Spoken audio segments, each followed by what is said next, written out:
none other than the AAP01.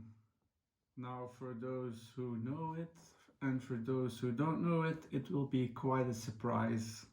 It is, for me, one of the best gas blowback pistols I have come across. Now, granted, I haven't come across that many, but the use I've had out of it, it is just quite amazing. And considering the price point it's at, it is just a brilliant piece of kit. We'll go over the box as usual. Now, as you can see, it is a very plain box. Maybe one of the plainest box, because even the material is a sort of cheap cardboard. Nonetheless, it does what it's designed for, protecting the replica.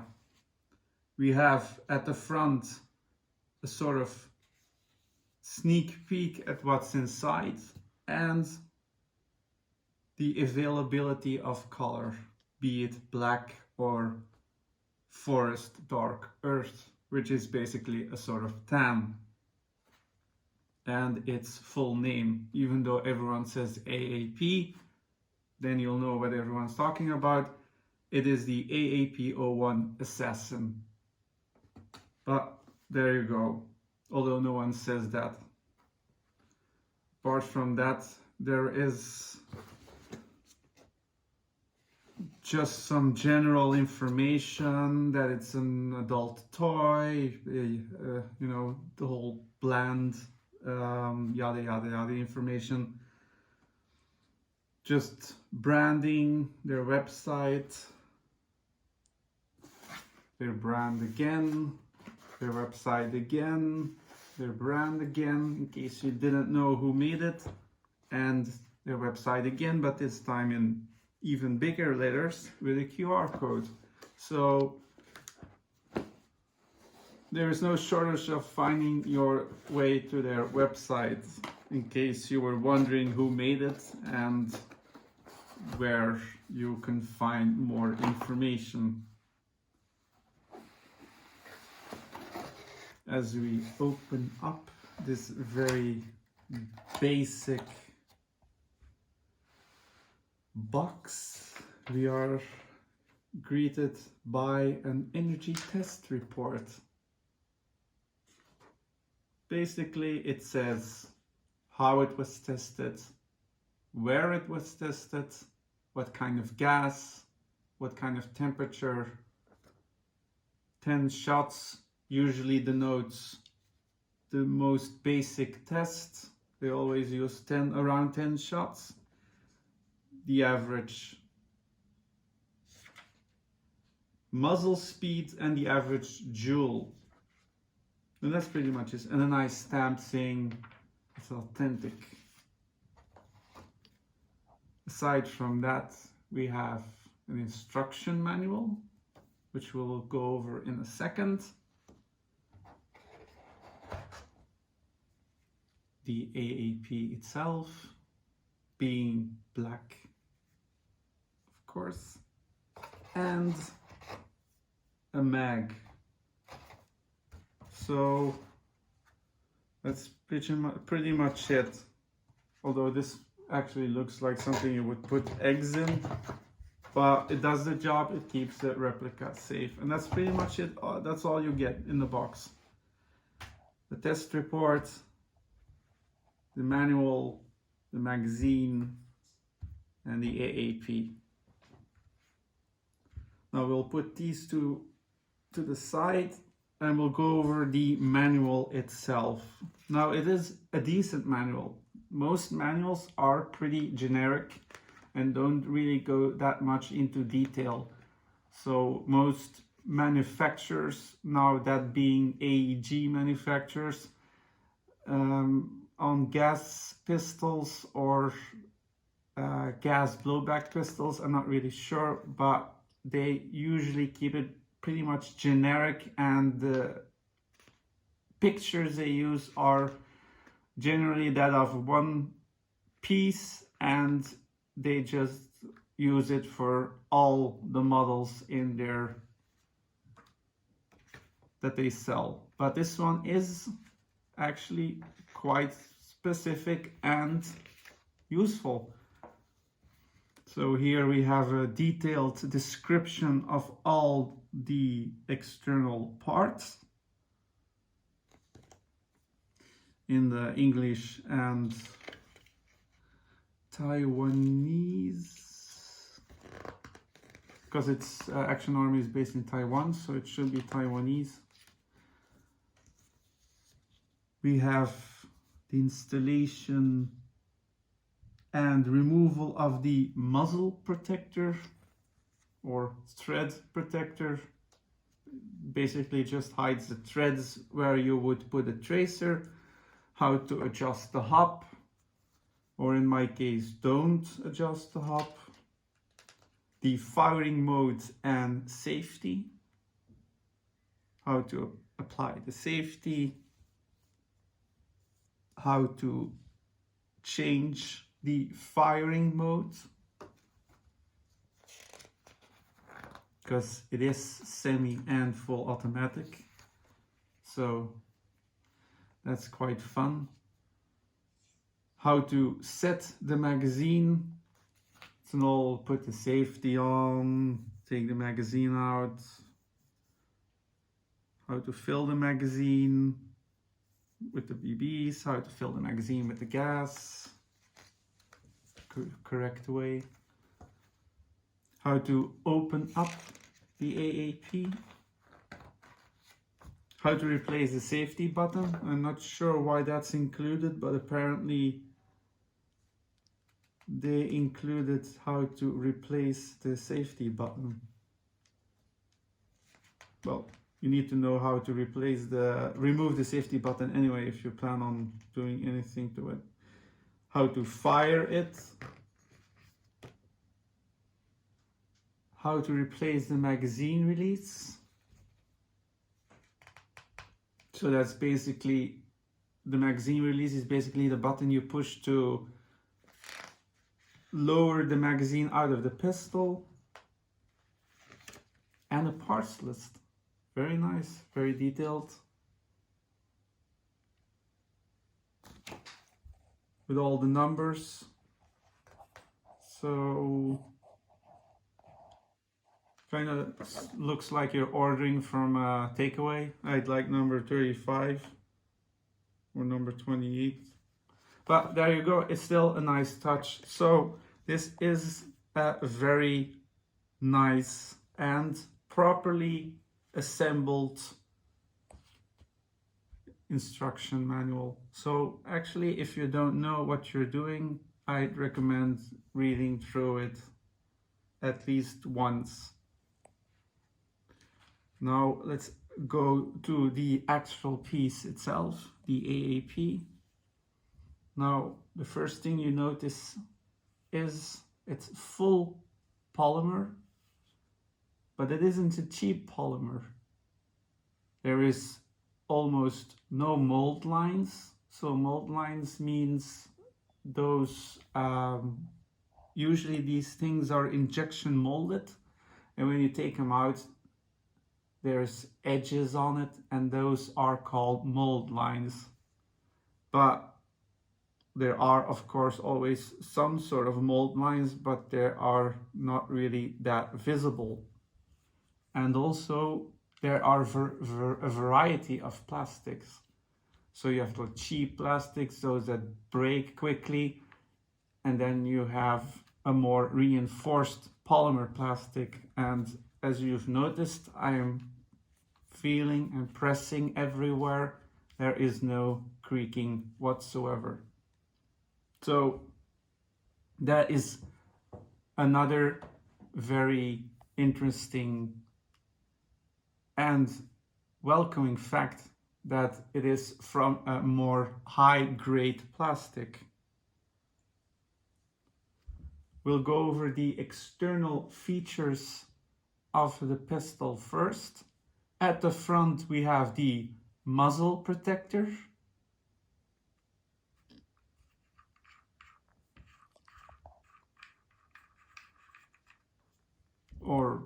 well, that's a thread protector actually, because otherwise it will get damaged. And here you put on a tracer or a silencer if you so wish.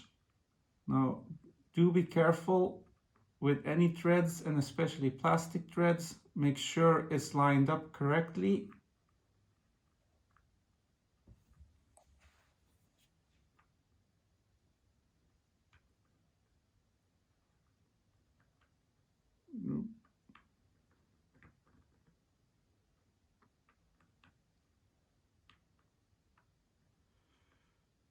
Oh, fiddly, fiddly, fiddly.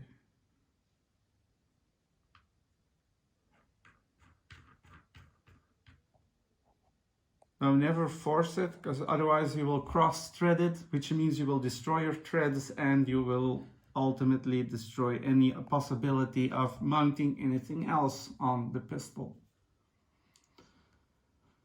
Moving further back, we have this very nice fiber optic which captures the light really well and is, as you can tell, in a sort of orange hue, and it is a very nice color.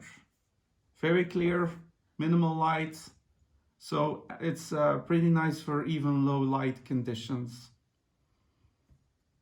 As we're moving back, we see these two holes. Now, you may have noticed it as I took it out of the box, there are no rails. Now, no, not to worry, you can add rails. And that's what these holes are for the top Picatinny rail and two holes for a bottom Picatinny rail. Subsequently, to add accessories on the top or a bigger red dot, and to add a sort of flashlight, usually on the bottom. Now, these holes aren't threaded, so that means when you buy the top rail or bottom rail, usually it's a set, you have to thread yourself. Now be careful that if you turn in the screw, that it is lined up properly, because if you go a bit out of center or cross, you will not get a second chance and it will be not mounted properly, and then the upper is a bit ruined. So try to be careful, or otherwise ask someone else to do it. There is no shame in that. So there you go. They've already provided holes for mounting the necessary Picatinny rails, which you can buy from them. And as we move to the back, we have these very nice rear sights in green, again with that very nice hue you get as soon as the light captures on it, this fiber optics.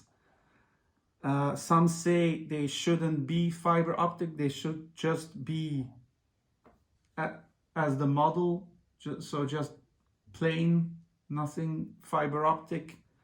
Others say it helps. For me, I've used it several times and I have to say I do like it, and it aims very nicely. Now you may notice the bigger screws holding it up. That actually is because this rear sight also doubles as the anchor point for your blowback unit. If this wasn't on, then once you would fire, you can go search for your blowback unit. That's pretty much what it means. So it's not only there for the aiming, it's also there to hold your blowback unit inside your pistol.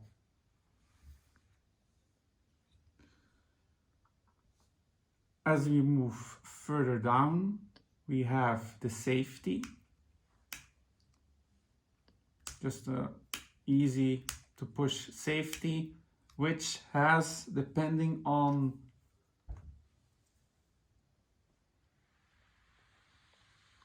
where you look, This one has a red tinge to it, and that means danger, the safety is off. And if you push it the other way, then it's just a black square. That means the safety is on.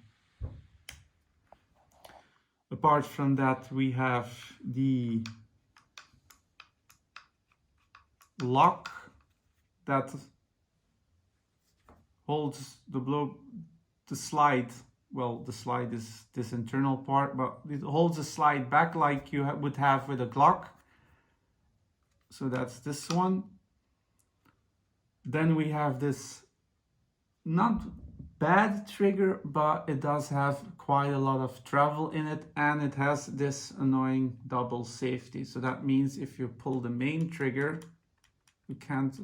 nothing happens, because the, let's call it secondary trigger safety inside actually pushes against the body. So you have to push the small one and the main trigger together for the safety to get past the point, and then it will fire. So you have to grip the trigger properly.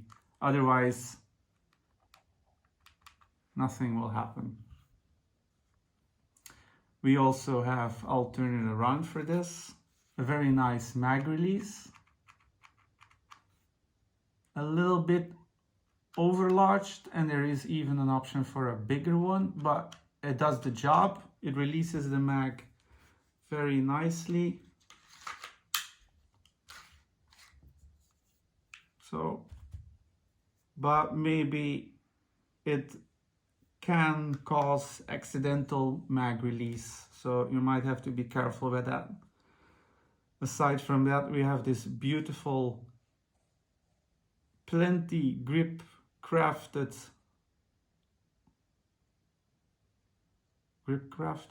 that's a new word, you might copyright that.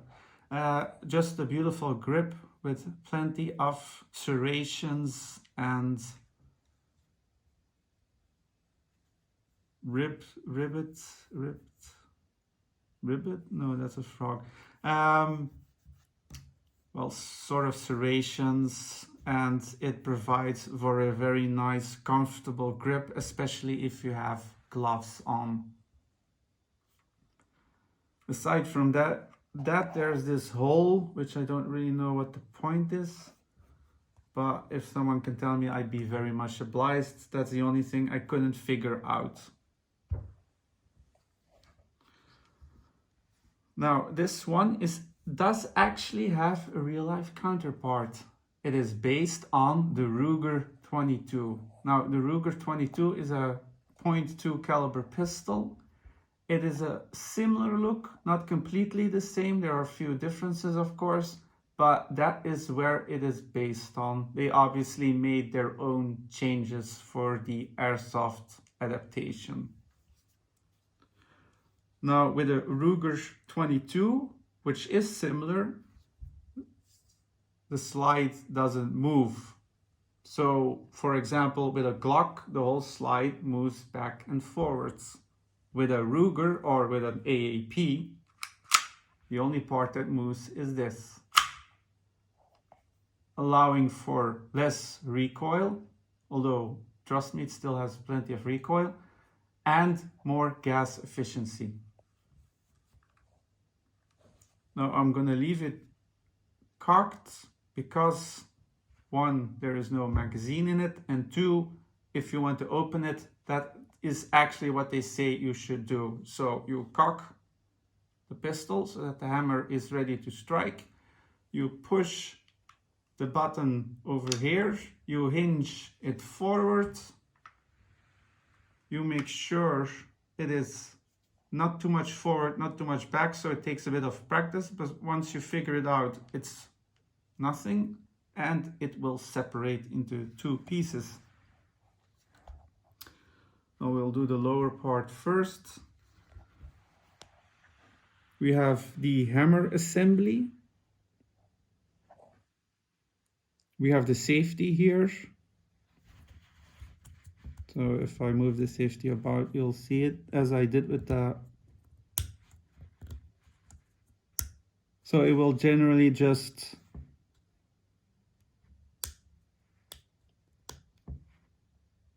block the trigger from moving. Now, as you can tell, this is a trigger arm, which I'm now moving about. Here we have the return spring for the trigger, because otherwise if you would pull, it would just stay there. So this one makes it go back. And then here we have the engagement for the mechanism to work. The hammer assembly itself, if you want to take that apart, which you should do once in a while, is a very big pain. I remember it very fondly. Well, not fondly, but it was a nightmare. And sadly, I bought, this is my second one, so I'll have to do it again to change the internals of the hammer assembly, because with the first one, the hammers were from pot metal and had the tendency to break. Even without putting too much stress on them, they would still break. Now, they obviously changed the hammer because you could recognize them from being a black type of pot metal. This seems to be a sort of stainless steel hammer, although I still am unsure which quality of material it is.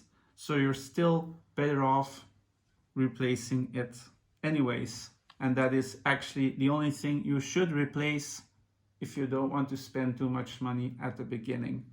That is my advice for you. If you get one, replace the hammer and you're good to go. Or just use it. The hammer breaks, then replace it. That's up to you. I just replaced it anyways, because you're gonna have to open it up at some point anyways. That's pretty much the lure. There's not really that much to say about it.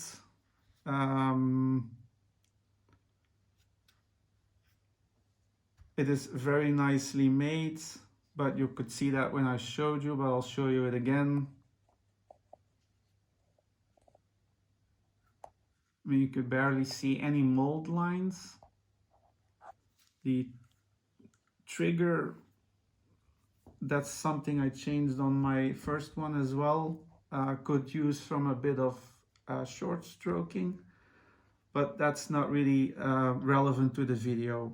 Now we have the upper, and here I can clearly show you the, if I can turn it like maybe like this. Here we have the hop unit, and here we have the adjustment wheel for the hop.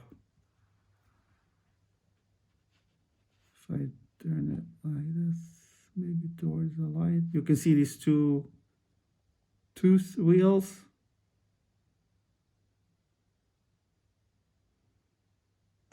This one, not the deeper one, but this one, the one more at the top, you can use to adjust the hop, which is a complete nightmare, and is one of the first things. It's so stiff I can't change it, which is in a way a good thing, but it's not something you'll likely be doing on the field. But don't worry, there's parts for that, and that's something I changed myself. But that's actually my gripe with talking about the pistol out of the box. I really don't like the way the hop works. Now, it's a good thing that it's so stiff to move, but you're not going to change this on the field. Now, as I said, this is a nice example to show you the only moving part. So you have the air nozzle. That's the clicking part. And then you also have the blowback unit. That's actually this part with the switch. So what you're actually hearing is the air nozzle coming. I'll hold it like, it's easier if I hold it firmly like this. So this is the blowback unit, this is the air nozzle, and this is a rubberized seal pushing the air nozzle forward and subsequently getting a BB in and pushing it out. So that's a bit of an insight in how it works. Now, as I said, there is a switch. You've already seen it, but I'll open it up again to show it properly. So there are actually two versions of the AAP01. You can get it in semi or semi and full automatic. Now, the only difference is that if you get the semi version, there won't be a switch, there will be a plate, like a sort of blocking plate, blocking it in one position, the semi position. If you buy the semi and automatic one, which this one is, you have an option. And if you see on the switch, right next to the protrusion here, you see a dot and a line. The dot is indicative of semi and the line is indicative of full automatic.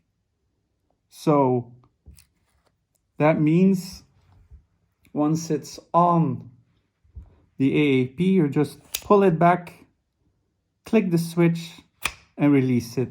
Now make sure you pull it all the way back and release it from there and not just from halfway here, because then it won't. Then you get a BB being pushed in while another BB wants to go in. So if pull it out all the way, select and then release it, or even to just cock it to fire it, make sure you pull it all the way back and then release it. No need to worry anything bad will happen. Nothing will happen. So as I said,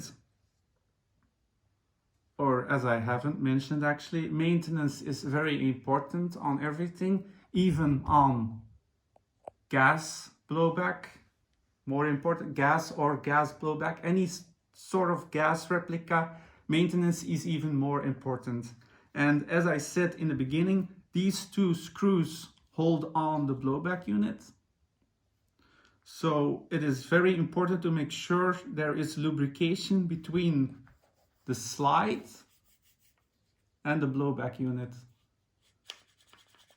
You can hear at the moment there's not much lubrication. It is very dry, which surprises me.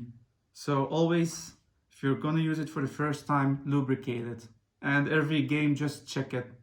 Just check if it's properly lubricated, because otherwise your stuff won't live long and you'll run into issues quite fast. So if you remove these two screws, the side comes off and you can just pull the whole assembly out. Now the nozzle will also come out, obviously. Now in order to remove the hub and the barrel assembly, you have to remove these two screws, which are Allen keys. Now I'll describe in the video down below. I don't have them with me at the moment, but you have to make sure to get some sort of kit to take something apart. Even if it's a bit too much, it doesn't hurt having a decent kit. And also make sure you have the proper size. It is very important to have the proper size, because if you use a too small one, a too big one won't fit obviously, but if you use one that's a bit too small, you will subsequently damage the Allen key and round it out until it actually no longer grips for any sort of key.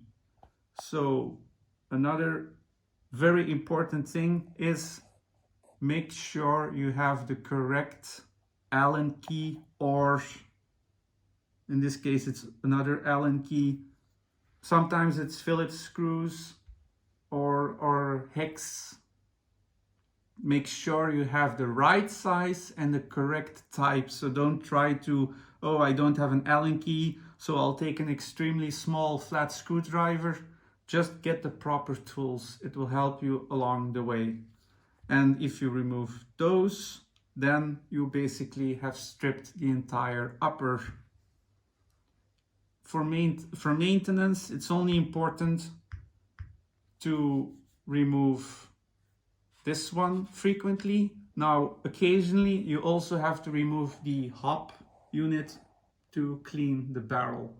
Make sure your hop is turned off, because otherwise you will damage your hop rubber. Now, all those things will be more detailed in a disassembly video, which I will make and will make it more clearer to you. But just trust me, you have to turn the hop off. As for this one, you just make sure you lubricate the hammer assembly, and also you go with the grease here. As you can see at the moment, it's completely dry. So that's why you have to make sure, even if it's right out of the box, that it's lubricated. There is basically no lubrication at all on this pistol. And that is pretty much all you need to know about an AAP01. Make sure it clicks. Did you hear the click? So I'll show it again. You go in the grooves. You can see it's not, now it is. Then push this. It takes a bit of practice. I still struggle with it, especially if it's still new. Of course, it won't work on the video. And there you go. The upper is back on. And also make sure it is not, spring tension is off, so the trigger isn't engaged. So there's no tension on the trigger. And then you're done. So how it looks with the mag in. Now, of course, the mag is empty because we're not wearing iPro. Always very important. And as you could note, the mag is also not filled, neither with BBs or with gas. That's actually something I forgot to mention. So to fill the BBs, you pull the slider all the way down, and here you have, very annoying for my fingers, a more enlarged hole, which you then use with your traditional speed loader. You angle it a bit like this, and then you wiggle it because it's a cross stacking. Diagonal like this, the BBs go up. It's about 22 rounds, but they tend to fall the wrong way, so don't try to fill it too fast. If you want to stack it properly and get the maximum amount, which is around 22, then make sure you hold it about this angle and you do a few, and then you wiggle them, and then they will line themselves up, because otherwise you'll get gaps and the maybe sort of misfeeding. And for the gas, there is, I don't know if you can see it very well, there's a pull tab here. So if I pull this down, slide it towards, so if we orientate the mag, it will come off like so. And that will show you two things: the adjustment for the fill valve, because sometimes it will start leaking and then you need to adjust here to stop the leaking. That might stop the leaking, or it might be because it's dry and you need to apply lubrication. Again, regular maintenance as much as the pistol. Now, it is very important to note, don't leave these empty. So Always leave a bit of residual gas inside the mag, because the gas, especially if you're using green gas, there is lubrication inside the gas, and the pressure and the lubrication inside the gas will keep the valves lubricated, which will make them expand, which will make them seal. Now, if all the gas is gone, the seals will dry out and stop any lubrication, and also dry out, so they won't reseal once you put gas in. They will continue to leak. So adjusting it here or here won't do anything. It will keep leaking, and then we'll have to take it apart and apply grease and do maintenance.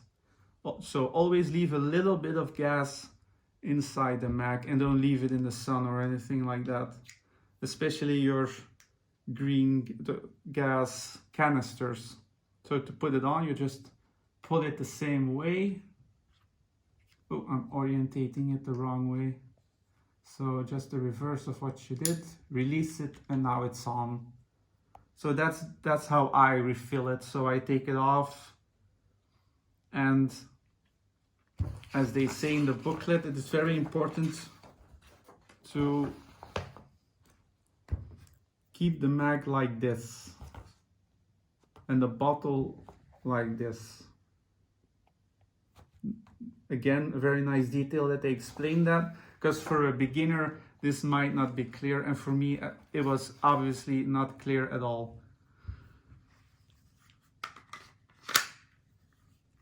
So that's pretty much all there is to say about the AAP. One more thing I wanted to show you is the weight, which is actually quite important. So let's put it on 0. Let's put the AAP itself. That one is around 395 grams. And the mag is about 280. Yeah. And in total it will be, now this is not filled, but that shouldn't make that much of a difference, 677 grams. So that gives you an idea of the total weight. As always, don't leave your AAP like this. You never know if it's loaded. Always take your mag out. Always make sure your BBs are out. Always make sure there's gas inside the mag. Make sure there's no tension on the trigger.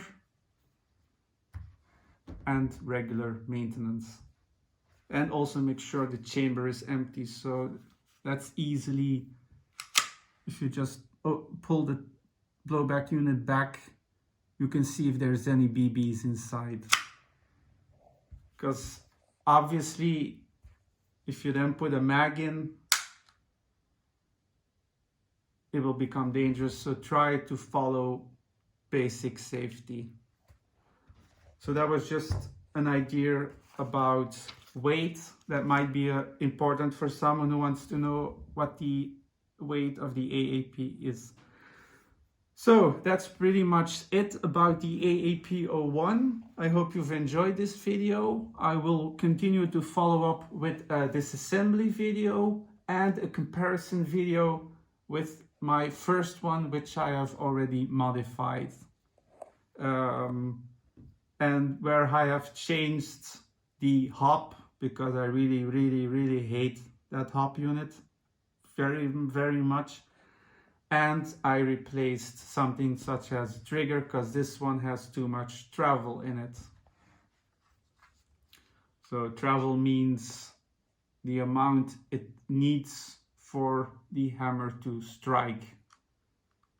So you can see it's quite a lot of travel.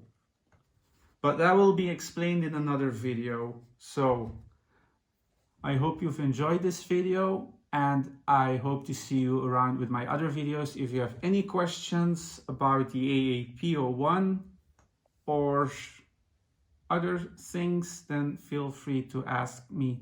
And I did forget the most important thing. Why this one? Why this AAP? Because you can change anything. Anything. It's like the high kappa of pistols. You can make it into a drill, you can make it into a carbine, you can make it into a DMR, you can make it into anything you want. It is amazing the amount of stuff available for triggers, uppers, internals, it's short stroke kits, which I'll explain with the disassembly video. It's other blowback units, the sky is the limit. It is such a massive aftermarket. It's like the ultimate moddable car.